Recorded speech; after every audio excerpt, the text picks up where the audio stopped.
우리 함께 사도신경으로 신앙 고백하시겠습니다. 나는 전능하신 아버지 하나님 천지의 창조주를 믿습니다. 나는 그의 유일하신 아들 우리 주 예수 그리스도를 믿습니다. 그는 성령으로 잉태되어 동정녀 마리아에게서 나시고 본디오 빌라도에게 고난을 받아 십자가에 못 박혀 죽으시고 장사된 지 사흘 만에 죽은 자 가운데서 다시 살아나셨으며 하늘에 오르시어 전능하신 아버지 하나님 우편에 앉아 계시다가 거기로부터 살아있는 자와 죽은 자를 심판하러 오십니다. 나는 성령을 믿으며 거룩한 공교회와 성도의 교제와 죄를 용서받는 것과 몸의 부활과 영생을 믿습니다. 아멘. 우리 함께 찬송가 288장 예수를 나의 구주 삼고 시간 함께 찬송하도록 하겠습니다. 찬송가 288장입니다. 288장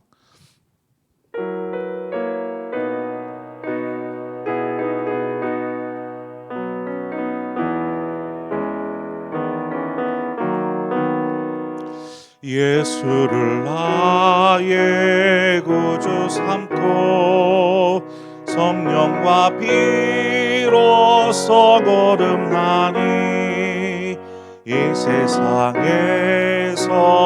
내 영혼이 하늘의 영광 누리도다.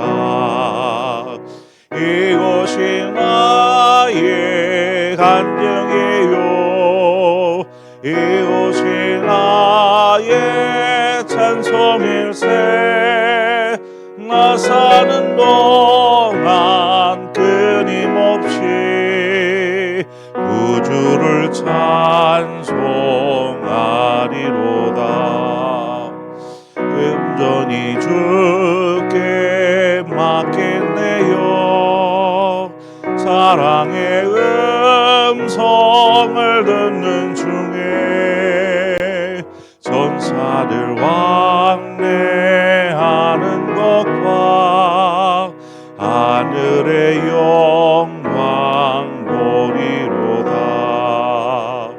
이것이 나의 간증이요 이것이 나의 찬송일세. 나 사는 동안 끊임없이 구주를 찬송하리로다. 주 안에 기쁨 누림으로 마음의 풍랑이 잔잔하니 세상과 나는 낭곳 없고 구속한 주만 보이도다. 이곳이 나의 간증이요 이곳이 나의 찬송일세. 나 사는 동안 끊임없이 구주를 찬송하리로다.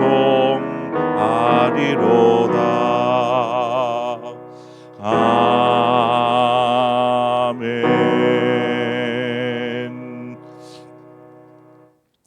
하나님의 말씀 보겠습니다. 역대하 29장 20절에서 24절의 말씀 우리 한 절씩 교독해서 보도록 하겠습니다. 역대하 29장 20절에서 24절의 말씀입니다. 교독합니다. 히스기야 왕이 일찍이 일어나 성읍의 귀인들을 모아 여호와의 전에 올라가서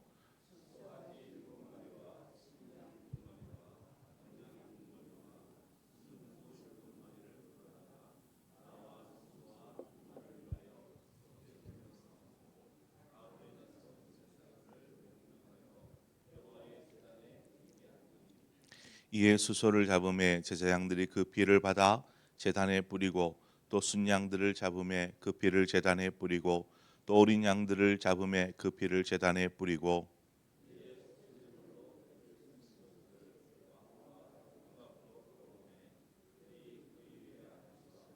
함께 읽습니다.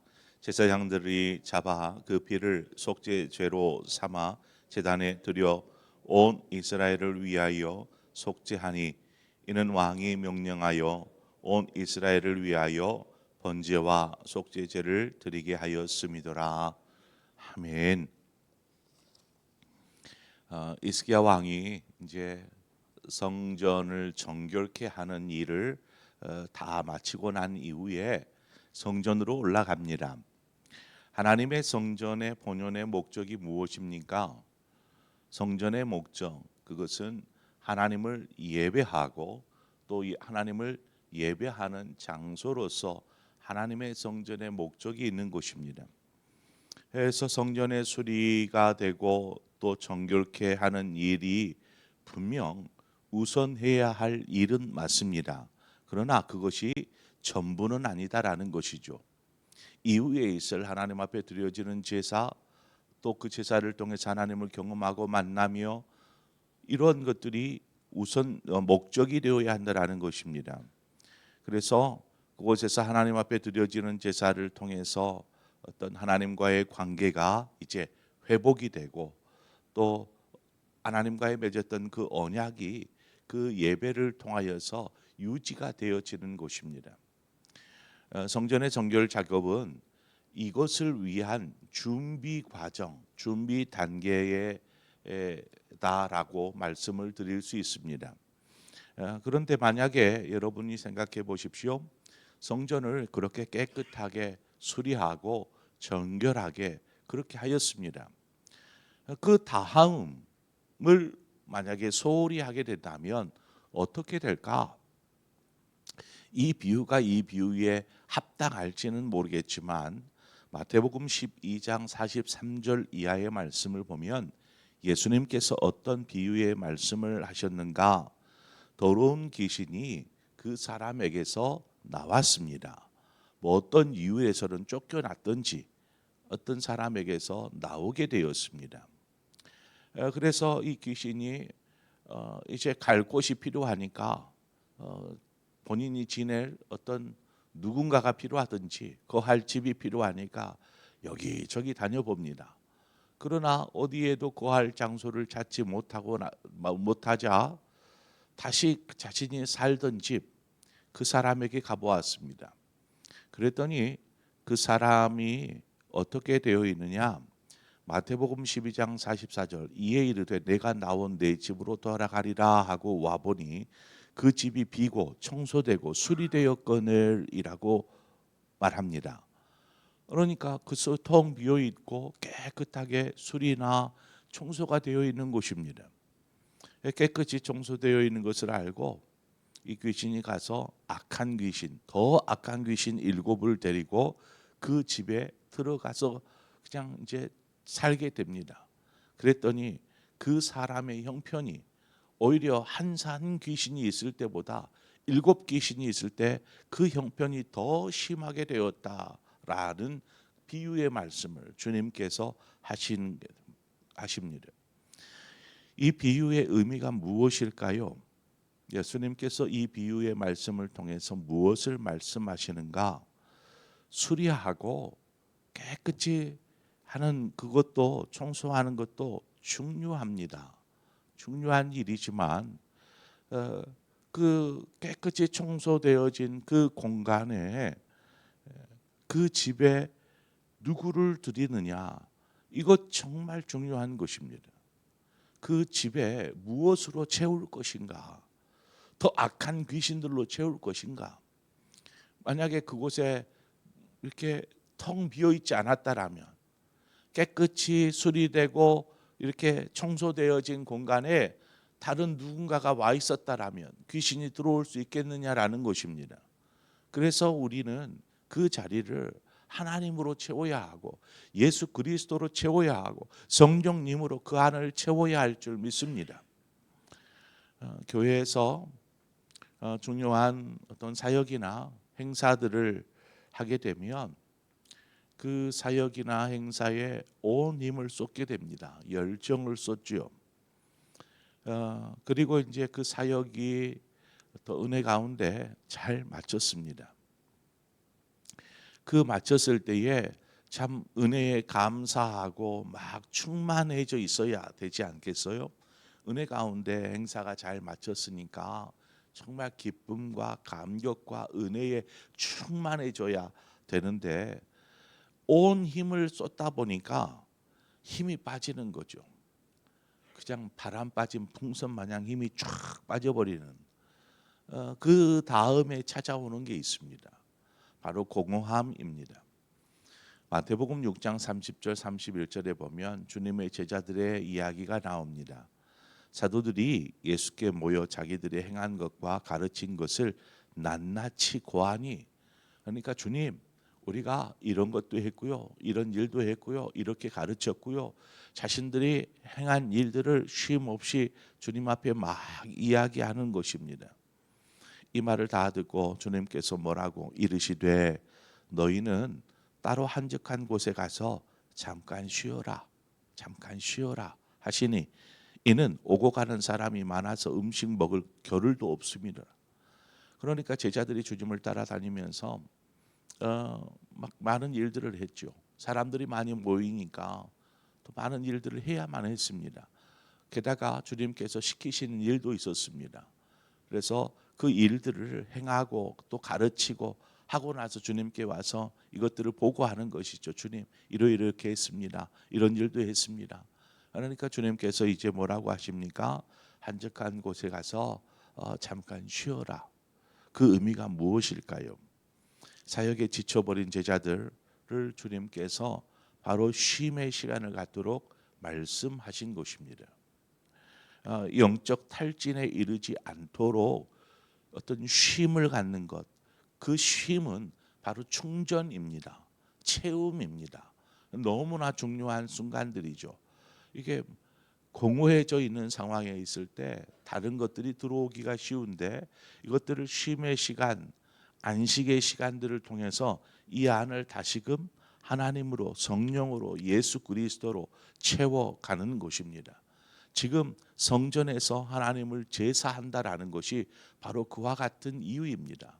성전의 본연의 목적, 하나님을 예배하고 그 예배 가운데 하나님을 경험하고 만나게 되어지는 것, 이것이 성전의 목적이지 깨끗이 청소하는 것이 목적이 다가 아니다라는 것입니다. 히스기야가 수년 동안 중단되었던 하나님 앞에 드리는 성전 제사를 다시 드릴 수 있게 하고 있는 것입니다. 수송아지와 순양과 어린 양과 또 순염소를 각각 7마리씩 준비를 하였습니다. 그 준비된 짐승을 가지고 나라와 성소와 또 유다를 위해서 하나님 앞에 속죄의 제물로 제단 가운데 드리는 것이죠. 여러분, 속죄의 제사를 드리기 위해서 반드시 필요한 것이 있습니다. 뭐 다른 제사도 마찬가지이지만 필요한 것은 흠 없는 제물입니다. 흠 없는 희생 제물. 이 희생 제물이 없이는 속죄란 있을 수 없습니다. 이 흠 없는 속죄의 제물이, 희생의 제물이 있어야 합니다. 이것이 의미하는 바가 무엇이겠습니까? 우리는 입술로 우리의 죄를 고백하면 고백하죠. 그래서 용서를 구하는 것입니다. 하나님, 이런 죄를 저질렀습니다. 이런 잘못을 했습니다. 용서해 주십시오라고 죄를 구하면 이제 그렇게 우리가 그렇게 회개의 기도하면 우리의 죄가 사해졌다, 이렇게 생각합니다. 여러분, 입술로 고백하기만 하면 없어질, 그냥 깨끗이 사라지는 그런 죄, 그만큼 죄가 쉽고 가벼운 것이 아닙니다. 그냥 입술로 잘못했습니다 그러면 그 죄가 깨끗이 사라지는 것처럼 그렇게 죄가 쉽고 가볍습니까? 피 흘림이 없으면 죄사함이 없다라고 말씀하시죠. 피 흘림이 없으면 죄사함이 없다. 죄 사함을 위해서는 피 흘림이 필요한 것입니다. 피가 무엇입니까? 피는 생명을 의미합니다. 생명이 죽어야만이 죄가 용서된다라는 것입니다. 그런데 잘못해서 용서해 주세요. 이 말 한마디에 죄가 용서받았다? 어떻게 생각하십니까? 우리는 그렇게 생각합니다. 너무나 쉽게 회개합니다. 생명이 죽어야만이 죄 사함이 있는 것입니다. 그 죄가 가볍든 아니면 무겁든 간에 생명을 내놓지 않으면 죄 사함이 없는 것입니다. 생명을 내놓지 않으면. 그렇다면 하나님께서 죄를 용서하여 주실 때에 그 하나님의 용서가 그냥 쉽게 이루어지는 것 같습니까? 아니요. 생명을 취함으로 용서해 주는 것입니다. 그냥 우리가 하나님 용서해 주세요. 응, 그래 용서해 줄게 하는 너무나 쉬운 죄에 대한 회개와 용서를 우리는 생각하고 있지 않은지 모릅니다. 구약에서 짐승이 대신 피를 흘려 죽음으로 그 죄가 사해지게 됩니다. 짐승이 죽음으로. 우리는 어떻습니까? 우리를 위해서 예수님께서 십자가에 달려서 그 보혈을 흘리셨습니다. 피를 흘리셨습니다. 그리고 죽으셨죠. 그 피 흘림, 그 죽으심으로 말미암아 우리가 용서를 받는 것입니다. 예수 그리스도가 속죄 제물이 되어서 죽으신 것입니다. 그것이 우리의 죄가 용서받을 수 있는 근거입니다. 그래서 요한일서 1장 9절에 만일 우리가 우리의 죄를 자백하면 그는 미쁘시고 의로우사 우리 죄를 사하시며 우리를 모든 불의 가운데서 깨끗하게 하실 것이요 라고 말을 합니다. 죄를 회개하며 분명 용서를 받는 것이 맞습니다. 사실입니다. 그러나 그 용서의 대가는 결코 아무렇게나 주어진 것이 아니다라는 것입니다. 예수 그리스도의 십자가의 고난과 피 흘림이 있었기 때문에 그 죄가 용서되어지는 것입니다. 우리가 예수 그리스도의 십자가의 은혜를 제대로 알고 있다면, 잘 알고 있다면 죄를 쉽고 가볍게 생각해서는 안 될 것입니다. 그러니까 죄를 너무나 쉽게 생각하니까 짓는 것도 너무나 쉽고 용서를 구하는 것도 더더군다나 쉽고 그러면서 또다시 죄를 또 짓고 그것은 회개가 아니죠.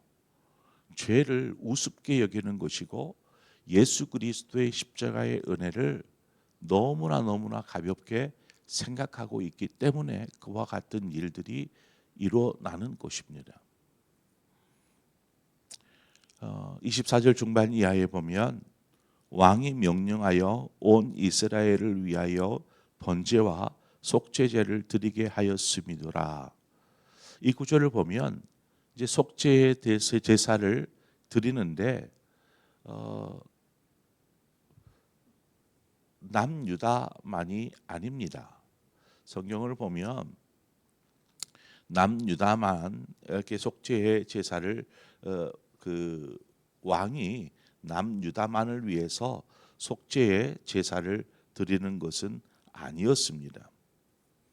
보면은 여기에서 말씀하고 있는 바와 같이 이 번제와 속죄의 제사가 성경에 보니까 온 이스라엘이 포함되어 있습니다. 온 이스라엘. 그래서 온 이스라엘을 위하여서 왕이 이 제사를 드리는 것이죠. 그 말은 무엇입니까? 지금 히스기야는 남유다의 왕입니다. 남유다의 왕이기에 남유다를 위해서 속죄의 제사를 드리면 되는데 저 북쪽에 이제 히스기야가 6년째 되는 해에 북이스라엘이 멸망하거든요.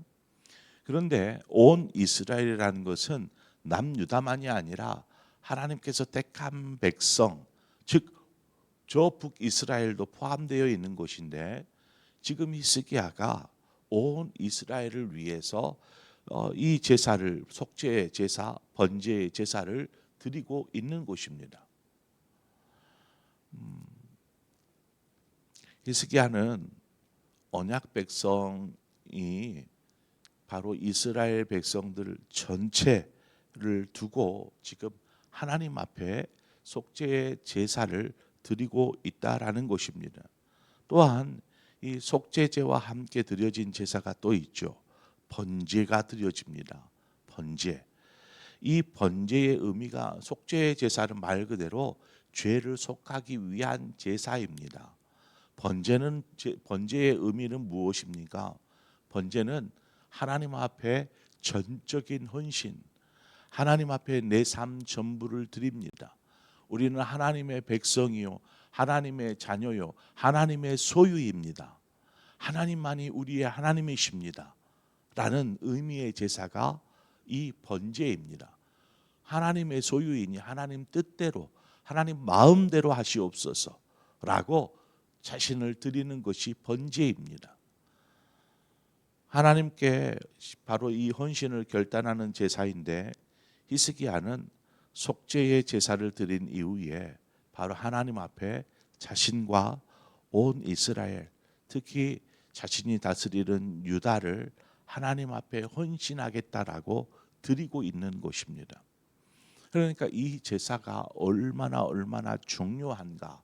성전에서 드려지는 제사를 통해서 우리는 우리의 삶을 결단하여 하나님 나의 하나님이 나의 전부이십니다.